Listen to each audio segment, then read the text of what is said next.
भायखळा कारागृहात मारहाणीत मृत्यू झालेल्या मंजुला शेटेला गुप्तांगात काठी घालून मारहाण केल्याचा गंभीर आरोप इंद्राणी मुखर्जीने आपल्या जबाबात केला होता।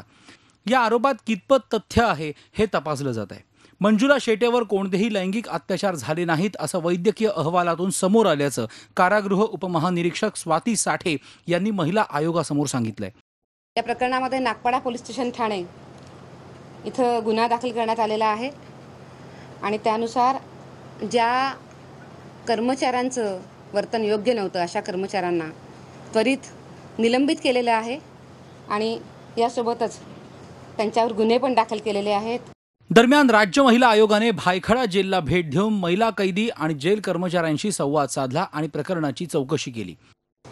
त्या सगळ्या कारागृहांमध्ये महिला कैद्यांची स्थिती काय आहे, त्यांच्या अडचणी काय आहेत, तिथे त्यांच्या राहण्याकरता त्यांना काय व्यवस्था केली जाते, त्यांच्या सुरक्षेकरता काय व्यवस्था आहेत, यावरचा सविस्तर अहवाल कमिशनने मागितलेला आहे आणि तो अहवाल आम्हाला त्वरित काही दिवसामध्ये 15 दिवसामध्ये त्यांनी आम्हाला सादर करावा असं आम्ही त्यांना सांगितलेलं आहे।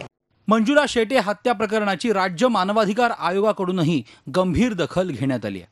राज्याचे कारागृह विभागाचे अप्पर पोलीस महासंचालक आणि भायखळा जेलच्या अधीक्षकांना 17 जुलैपर्यंत अहवाल सादर करण्याचे आदेश देण्यात आले। भायखळा जेलची जी घटना आहे त्याचं सत्य लवकरच तुमच्या समोर येईल। आज मी त्याच्यावर बोलत नाही। राज्य महिला आयोगाने घेतलेली प्रकरणाची गंभीर दखल, विशेष समिती स्थापन करून जेलची पाहणी करणार असल्याचं दिलेलं आश्वासन, क्राईम ब्रँचकडून प्रकरणाचा होत असलेला तपास आणि राज्य मानवाधिकार आयोगानेही घेतलेली गंभीर दखल, या सगळ्या घडामोडी घडत असल्या तरी हत्येला 1 आठवडा उलटूनही अजूनही एकाही आरोपीला अटक झालेली नाही, त्यावर कोणी आवाजही उठवत नाहीये। त्यामुळे ज्या 6 जेल पोलिसांवर मंजुलाच्या हत्येचा आरोप करण्यात आलाय त्यांना अटक कधी होणार असा प्रश्न उपस्थित होतोय। गणेश कवडे आणि कृष्णा पाटीलसह अजित मांढरे, झी मीडिया, मुंबई। झी 24 तास रहा एक पाऊल पुढे।